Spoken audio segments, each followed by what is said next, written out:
항명죄는 모든 상관의 명령에 복종하지 않으면 처벌하는 죄가 아닙니다. 이런 명령은 거부해도 항명죄가 성립하지 않습니다.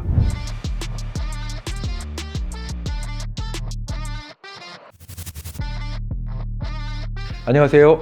군필 변호사 김유돈 변호사입니다. 자, 지난 12월 3일 정말 비현실적인 비상계엄이 선포되었습니다. 저도 지난 보름간 현 시국을 정말 마음 졸이면서 지켜보았습니다. 윤 대통령의 계엄 선포 행위, 그리고 이에 동조한 군인 지휘관, 그리고 일부 국무위원 등 많은 사람이 내란죄로 수사를 받고 있고 앞으로도 받을 것 같습니다. 자, 국민들의 공분을 고려하면 이들에 대한 사법 처리는 매우 엄중하게 이루어질 것 같습니다. 우리 형법에는요, 내란죄에 대해서 이렇게 규정하고 있어요. 대한민국의 영토 전부 또는 일부에서 국가 권력을 배제하거나 국헌을 문란하게 할 목적으로 폭동을 일으킨 자를 내란죄로 처벌하고 있습니다. 저는 개인적으로 이번 사태와 관련하여 계엄 선포 행위의 일련의 과정이 내란죄가 인정될 가능성이 크다고 판단됩니다. 그런데요, 저는 이번 사태를 보면서 사실은 이번 계엄에 동원된 군인들의 모습을 보며 정말 많은 생각을 했고 마음이 아팠습니다. 저는 사실 오랜 기간 육군 법무관으로 근무하면서 훌륭한 군인들을 많이 만났었거든요. 이분들이 지금도 군에 있고 이 사건에 휘말린 분들도 있습니다. 자, 제가 본 이런 군인들은요, 조금은 우리랑 달랐어요.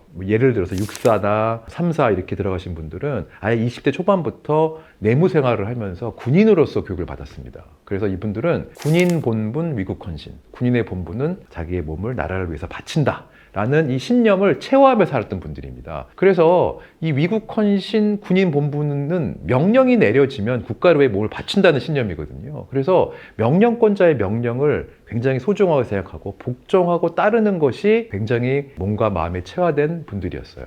자, 아마 국방부 장관이 그랬다고 해요. 계엄 관련해서 자신의 명령에 따르지 않으면 항명이다 라고 말하면서 계엄과 관련된 지시를 했다고 하는데요. 그렇습니다. 군형법에는 사실 항명죄가 있어요. 항명죄는 모든 상관의 명령에 복종하지 않으면 처벌하는 죄가 아닙니다. 법에는요, 상관의 정당한 명령에 반항하거나 복종하지 않으면 처벌하도록 규정되어 있습니다. 여기 정당한 명령이라는데 굉장히 중요한 점이 있는 거죠. 예컨대 상급자가 아무런 이유 없이 자기를 미운 사람을 때리고 오라든지 죽이라고 하면 이 명령 복종할 수 있나요? 아마 거부할 거예요. 이런 명령은 거부해도 항명죄가 성립하지 않습니다. 사실 마찬가지로 이번에 국회를 병력으로서 무력화시키는 명령을 받았다면 이거는 정당한 게 아닙니다 라고 판단하고 사실은 거부해야지 마땅했을 것 같긴 합니다. 그런데 사실 이 급박한 전투 상황에서 내려지는 명령은 상급자의 명령이 적법했는지 아닌지를 따지는 게 매우 어렵거든요. 아까 말한 대로 상급자가 하라는 명령을 복종하는 것을 늘 몸속으로 체화하면서 살았던 군인들은 사실은 이런 명령의 정당성을 판단하는 게 더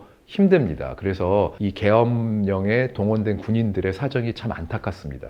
앞으로 많은 군인들에 대해서 아마 이 내란죄 수사가 이루어질 것 같은데요. 제 생각에는 일선 현장에 투입된 군인들은 자신들이 어떠한 상황에 놓였는지 모르고 내몰렸을 가능성이 커요. 즉, 상급자의 명령이 정당했는지 정당하지 않았는지를 판단하기에 충분하지 못한 정보를 갖고 나갔을 가능성이 큽니다. 그래서 12.3 내란에 참여한 최고위층 지휘관과 그렇지 않은 지휘관들, 이 계엄과 관련된 정보에 충분히 접근할 수 있었던 사람들과 그렇지 않았던 사람들은 꼭 구별해서 사법 처리가 되어야 한다고 생각합니다. 자, 지금까지 군필 변호사 김유돈 변호사였습니다.